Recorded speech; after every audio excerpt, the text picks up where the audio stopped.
নমস্কাৰ হয়তো মোৰ কথাখিনি আপোনালোকে বেয়া পাব পাৰে গ্ৰহণ নকৰিব পাৰে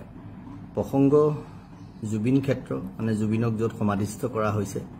সেই ক্ষেত্ৰ চোৱাচিতাৰ সময় মানে দৰ্শন কৰিবলৈ যোৱাৰ সময় নিৰ্ধাৰণ কৰা হৈছে চৰকাৰে এছঅপি ঘোষণা কৰিছে তাৰ পিছতে এটা প্ৰক্ৰিয়া হৈছে নমস্কাৰ মই সত্যৰঞ্জন বৰা আপোনালোক সকলোকে ভক্তিভৰা সেৱা নিবেদন কৰিছো মই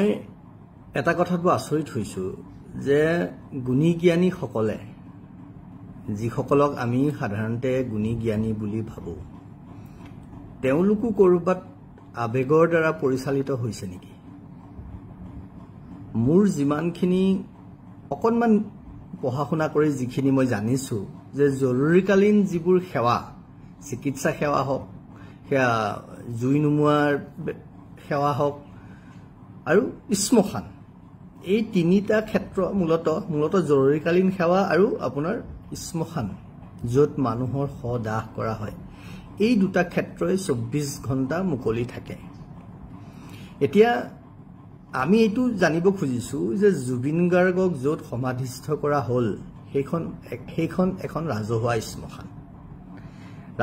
স্মশান হিচাপে 24 ঘণ্টাই খোলা ৰাখিব লাগে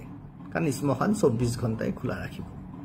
কিন্তু মোৰ প্ৰশ্নটো হ'ল আমি সেইখন ৰাজহুৱা স্মশান বুলি ভাবিছো নে সেইখন এখন সাধাৰণ স্মশান বুলি ভাবিছো নেকি নে আমাৰ প্ৰাণৰ শিল্পীজনৰ সমাধি ক্ষেত্ৰ আৰু সেয়া আমি আমাৰ উপাসনাৰ স্থলী বুলি ভাবিছো যদি আমি এখন সাধাৰণ স্মশান বুলি ভাবিছো তেতিয়াহ'লে ঠিক আছে 24 ঘণ্টা আপোনালোকে খুলি ৰাখক কিন্তু যদি এয়া এগৰাকী আমাৰ সকলোৰে আদৰৰ শিল্পীৰ এগৰাকী এটা ক্ষেত্ৰ বিশেষ ক্ষেত্ৰ তেতিয়াহ'লে তাত কিছুমান নিশ্চয় আমি নীতি নিয়ম বান্ধি দিয়া উচিত এখন বিশেষ ক্ষেত্ৰ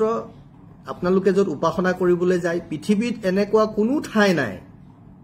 কোনো মন্দিৰ নাই কোনো মছজিদ নাই হজ কৰিবলৈও এটা সময় থাকে দুৰ্গা পূজাৰো এটা সময় আছে নৱৰাত্ৰিৰো এটা সময় আছে কাতি বিহুৰো এটা সময় আছে বহাগ বিহুটো 7 দিন আছে আমি 30 দিন পাতিছো হেতু বেলেগ বিষয় হেতু আমি নষ্ট কৰিছো কিন্তু প্ৰত্যেকটো বিষয়ৰ এটা সময় আছে মা কামাখ্যা মন্দিৰতো এটা সময় আছে এতিয়া কথা হ'ল আমি জুবিন গাৰ্গৰ সেই সমাধি ক্ষেত্ৰখনক বিশ্বমানৰ এটি ক্ষেত্ৰলে যদি ৰূপান্তৰিত কৰিব খুজিছো তেতিয়াহ'লে আমি নিশ্চিতভাৱে কিছু নীতি নিয়ম আমি মানি চলিব লাগিব আৰু চৰকাৰ এখন সেইকাৰণে আমি পাতিছো নহয় যে তেওঁলোকে আমাৰ সুবিধাৰ কাৰণে কিছুমান নীতি নিয়ম প্ৰস্তুত কৰক তেওঁলোকে চাব তেওঁলোক আমাৰ অভিভাৱক আমি যদি বেয়া কৰিছো আমি যদি ভুল কৰিছো চৰকাৰে কঠোৰ হাতেৰে হেতু দমনো কৰিব লাগিব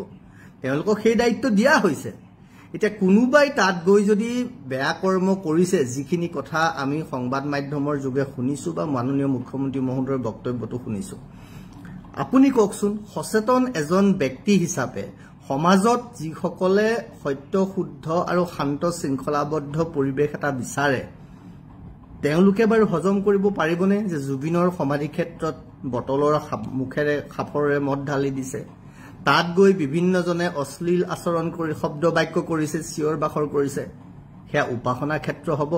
সেয়া বিশ্বমানৰ ক্ষেত্ৰ কৰি গঢ়িব খুজিছো নে আমি উচ্ছৃংখলতা উদ্ভণ্ডালিৰ এখন ক্ষেত্ৰ কৰিব খুজিছো মাননীয় ৰীতা চৌধুৰী বাইদেউৰ চিঠি এখন লিখিছে মাননীয় মুখ্যমন্ত্ৰীলৈ আমি চিঠিখন পঢ়িছো মই পৰম আন্তৰিকতাৰে পৰম শ্ৰদ্ধাৰে মোৰ সিমান ধৃষ্টতা নাই ৰীতা চৌধুৰী বাইদেউৰ জ্ঞানৰ সীমাৰ পৰিসৰ আমাৰ নাই যথেষ্ট গুণী জ্ঞানী এগৰাকী মহিয়সী মহিলা তাৰ পিছতো বাইদেউক মই এটা প্ৰশ্ন সুধিম যিকোনো এগৰাকী সুস্থ সবল সজাগ সচেতন সংস্কাৰী অসমীয়া অভিভাৱকে তেওঁলোকৰ সুযোগ্য সন্তানক নিশা 12 বজাৰ পিছত যিকোনো এখন থান বুলি কৈছো মই থান মানে থানৰ কথা দন্তিয়া হৈথস্থ তাত আকাৰ দন্তিয়া ন স্থানলৈ বা যিকোনো এটুকুৰা জাগালে ঘৰৰ পৰা ওলাই যাবলৈ দিবনে কওকচোন আমাক আগতে কৈছিল ইমান দেৰি কিয় আছো গালি খাইছিলো 7টা বাজিলে ঘৰ সোমাবি ডাঙৰ হোৱা লগে লগে 9টা বজালৈকে বাহিৰত ঘূৰি ফুৰিছ 9টা বজালৈকে কি কৰি আছিল আমাৰ সমাজখন তেনেকুৱা কিন্তু আজি আমি কি পৰম্পৰা সৃষ্টি কৰিব খুজিছো মানে আমি কোনো গুৰু গোসাই নামানো মানে আমি কাৰো নীতি নিয়ম আমি নামানো আমি উশৃংখল আমাক কোনো অভিভাৱকত্ব আমি কাৰো অভিভাৱকত্ব আমি নামানো তেনেকুৱা এখন যদি সমাজ লাগে তেতিয়াহ'লে চৰকাৰ কিয় লাগে পুলিচ কিয় লাগে প্ৰশাসন কিয় লাগে আইন কানুন কিয় লাগে আমাক কি প্ৰয়োজন আছে বিৰোধ কৰিব লাগে বুলিয়ে আমি সিদ্ধান্তৰ বিৰোধ কৰা উচিত ব্যক্তি এজনক বিৰোধ কৰিব লাগে বুলিয়ে বাৰে বাৰে আমি বিৰোধ কৰাটো অনুচিত জুবিন ক্ষেত্ৰত বিশ্বৰ বিভিন্ন ঠাইৰ মানুহ আহিব আৰু সেইখিনি কৰিবলৈ আমাক সময়ও লাগিব কামখিনিও কৰিব লাগিব সকলোকে সময় দিব লাগিব পুৱা 4 বজা মই এই কথাটোত মাননীয় মুখ্যমন্ত্ৰী মহোদয়ৰ লগত একমত আৰু সহমত যে পুৱা 4 বজাৰ পৰা আপোনালোক আহক পুৱা আমাৰ এখন সূৰ্য উঠাৰ দে প্ৰথম সূৰ্য ইয়াতে ওলাই 4 বজাৰ পৰা আহক আপোনালোক নিশা 10 বজালৈকে আহক ইয়াতকে আৰু কিয় লাগে তাৰ পিছত আৰু আমি যদি ধৰি লৈছো যে হিমন্ত বিশ্ব শৰ্মাৰ লগত কাৰোবাৰ ব্যক্তিগত শত্ৰুতা আছে বা কোনোবাই নিজকে সমাজত বেলেগ ধৰণে প্ৰতিষ্ঠা কৰাব খুজিছে জুবিনৰ অনুৰাগীসকলৰ মাজত নিজৰ বিশেষ পৰিচয় যদি কোনোবাই কৰাব খুজিছে সেইটো আপোনালোকৰ নিজা কথা তাত আমাৰ ক'বলগীয়া একো নাই কিন্তু এনেকুৱা প্ৰক্ৰিয়া কিছুমানৰ দ্বাৰা যাতে সামগ্ৰিকভাৱে বৃহত্তৰ অসমীয়া সমাজখনৰ যেটো সমাজ ব্যৱস্থা সেইটো যাতে নষ্ট হৈ নাযায় সমাজৰ যেটো আমি সংস্কাৰৰ কথা কৈছো কথাবোৰ ক'বলৈ ভাল সংস্কাৰমুখী সমাজ বিচাৰো আমি নাই আমি সকলোৱে শৃংখলাবদ্ধ সমাজ বিচাৰো যিসকলে এই ধৰণৰ ডাঙৰ ডাঙৰ কথা কয় সমাজ সংস্কাৰ কৰাৰ কথা কয় সমাজ শৃংখলাবদ্ধ কথা কয় সমাজত সমন্বয় শান্তি সম্প্ৰীতিৰ কথা কয় তেওঁলোকে কিন্তু নীতি নিয়ম মানিব ইচ্ছা নকৰে আপোনালোকে যদি নীতি নিয়মবোৰ ভাঙে তেতিয়াহ'লে শৃংখলা কেনেকৈ হ'ব শৃংখলাবদ্ধতা ক'ত থাকিব কওকচোন মই নাজানো আপোনালোকে যদি ভাবিছে সকলোৱে জুবিন অনুৰাগী প্ৰত্যেকজন মই কৈছো ময়ো জুবিন অনুৰাগী কালি এটা সংবাদ মাধ্যমত কৈছো কোনোবাই 7 দিন ভাত নোখোৱাকে আছে জুবিন গাৰ্গৰ মৃত্যুৰ পিছত কোনোবাই এঘণ্টা সময় ভাত নোখোৱাকে আছে কোনোবাই এমাহ কান্দিছে কোনোবাই এদিন কান্দিছে এমাহ কান্দাজনতকে এদিন কান্দাজন কি কম অনুৰাগী হ'ব নেকি আপোনালোকে ক'ব নেকি কোন বেছি অনুৰাগী কোন কম অনুৰাগী দিনৰ দিনটো 24 ঘণ্টা সমাধি ক্ষেত্ৰত বহি থকাজনেই বেছি অনুৰাগী হ'ব নেকি সমাধি ক্ষেত্ৰত গৈ পেলাই এবাৰ নমস্কাৰ জনাই অহা আজি এটা ভিডিঅ' দেখিছো যে গাড়ী পাৰ হৈ গৈছে সেইফালেদি বাছ এখন পাৰ হৈ গৈছে বাছৰ ভিতৰৰ পৰাই দুজন বয়োজ্যেষ্ঠ ব্যক্তিয়ে নমস্কাৰ কৰিছে তেওঁলোক অনুৰাগী নহয় নেকি তাৰ মানে তেওঁলোকৰ জুবিন গাৰ্গৰ প্ৰতি সেই শ্ৰদ্ধা ভক্তি নাই নেকি তাৰ মানে মই সকলোকে পৰম আন্তৰিকতাৰে আহ্বান কৰিব খুজিছো উশৃংখল নীতি নিয়মবোৰক প্ৰশ্ৰয় নিদিব এতিয়া যদি মুকলি কৰি থয় তাৰ পিছত কোনোবাই মদ ভাং খাই চিঞৰ বাখৰ কৰিব আৰক্ষীয়ে তেওঁক এৰেষ্ট কৰিব গ্ৰেপ্তাৰ কৰিব তাৰ পৰা আপোনাক আকৌ চিঞৰ বাখৰ কৰিব তাৰ মানে কি মুকলি কৰি দিব লাগে মদ খাব দিব লাগে সব কৰিব দিব লাগে তাৰ মানে কিয় কৰিব দিব কি সমাজ কোনফালে গতি কৰিব খুজিছে সমাজখন মইতো এই ক্ষেত্ৰত মাননীয় মুখ্যমন্ত্ৰী মহোদয় কৈছো আপুনি এই ক্ষেত্ৰত কঠোৰ হওক সব কথাতে মানে আপোনাৰ দায়িত্ব দিয়া হৈছে মুখ্যমন্ত্ৰী আপুনি অভিভাৱক আপোনাৰ দায়িত্ব আছে কোনোবাই কলে বুলিয়ে কোন হয় বাদ দিয়ক সমাজ হিতৰ কাৰণে লব লগা যিকোনো কঠোৰ সিদ্ধান্ত প্ৰয়োজনত লব লাগিব আৰু এই কঠিন সিদ্ধান্ত লব পৰাটোহে এজন নেতাৰ নেতৃত্বৰ যোগ্যতা আৰু নেতৃত্বৰ দক্ষতা বহন কৰে আৰু মই ভাবো সেইখিনি কৰাৰ প্ৰয়োজন আছে সমাজখন বান্ধি ৰাখিবলৈ এৰি দিব নোৱাৰে কোনো যোগ্য পিতৃ মাতৃয়ে সুস্থ সজাগ সচেতন সংস্কাৰী অভিভাৱকে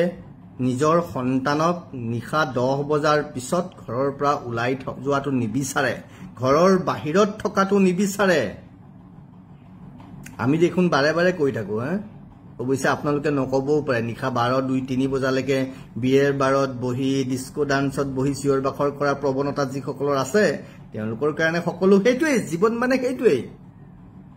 সেইখন অসমীয়া সমাজ কৰিব খুজিছে নেকি যুৱ প্ৰজন্মক সেইখন সমাজৰ ফাললৈ ঢেলি দিব খুজিছে নেকি নিশা তোমালোক 10 বজা 12 বজা 2 বজা জই মন যায় যতে যোৱা তাতে গৈ যি মন যায় তাকে কৰা আমি জুবিনৰ অনুৰাগী মানে জুবিনৰ অনুৰাগী আৰ লৈ সমাজ নষ্ট যদি হৈছে যদি হয় তেতিয়াহ'লে আমি আচলতে জুবিনক শ্ৰদ্ধাঞ্জলি জনাব খুজিছো জুবিনৰ প্ৰতি অনুকম্পা আনুগত্য দেখুৱাব খুজিছো নে জুবিনৰ আৰ লৈ পেলাই নিজৰ ব্যক্তিগত কিছুমান সুবিধা আদায় কৰিব খুজিছো এটো আপোনালোকে নিজে বিবেচনা কৰিব কিন্তু মই ভাবো কিছু নীতি নিয়মৰ প্ৰয়োজন আছে 4 বজাৰ পৰা 10 বজালৈকে কৰক সকলো আহক আজি পৰা নাই দুদিন পিছত আহক 3 দিন পিছত আহক কলৈ গুছি যাব আজিয়ে আহিব লাগে বুলি কিবা কথা আছে নেকি আজি আহিলে বেছিকে জুবিনক পাব কাইলে 2 দিন পিছত 10 দিন পিছত 10 বছৰ পিছত আহিলে জুবিনক কমকে পাব নেকি তাক হে নে আপোনালোকে এটো কৰিব খুজিছে যে জুবিন গাৰ্গে নিখা কাম কৰিছিলে গতিকে আমিও নিখা নিখা আহিব লাগিব জুবিন গাৰ্গে কাম কৰিছিলে নিখা বুজি পাইছে নে নিখা কাম কৰিছিল আপোনালোকেও নিখা কাম কৰকচোন যেটো কৰ্মত কৰি আছে বুজি পাইছে নে কৰ্মটো কৰক তাক দিনে ৰাতিয়ে কৰ্ম কৰক কিনা এজনে কৈছে ৰাজাৰ কি তেখেতৰ নাম বাদ্যজন্তীয়ে কৈছে বোলে আন্ধাৰ হ'ব নোৱাৰো গানটো প্ৰস্তুত কৰাৰ সময়ত 7 দিন ফুৱা নাই দিনে ৰাতিয়ে কাম কৰি আছে তেনেকৈ কাম কৰক না জুবিনৰ বাকি কথাবোৰো আমি ল'ব লাগিব নহয় বিবেচনা কৰি চাব প্ৰতিটো ক্ষেত্ৰত বিৰোধ কৰিব লাগে বুলি বিৰোধ কৰা নিজৰ ব্যক্তিগত কিবা আক্ষেপ বা কিবা পূৰ্ণ কৰিবলৈ গৈ পেলাই কথাই সিদ্ধান্ত ভুল বুলি প্ৰমাণিত কৰিবলৈ এটো প্ৰয়োজন আছে এই সময়ত সৰকাৰে নিয়ন্ত্ৰণ কৰাৰ প্ৰয়োজন আছে প্ৰত্যেকটো ক্ষেত্ৰতে কৰিব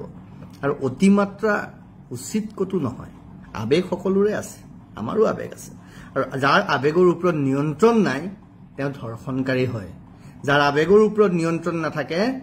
তেওঁ কি হয় বেভিচাৰী হয় যাৰ আবেগৰ ওপৰত নিয়ন্ত্ৰণ নাথাকে তেওঁ আত্মজা যাবলৈ বাধ্য হয় যাৰ আবেগৰ ওপৰত নিয়ন্ত্ৰণ নাথাকে তেওঁ সন্ত্ৰাসবাদী হয় কথাবোৰ মনত ৰাখিব গতিকে আবেগটো মূল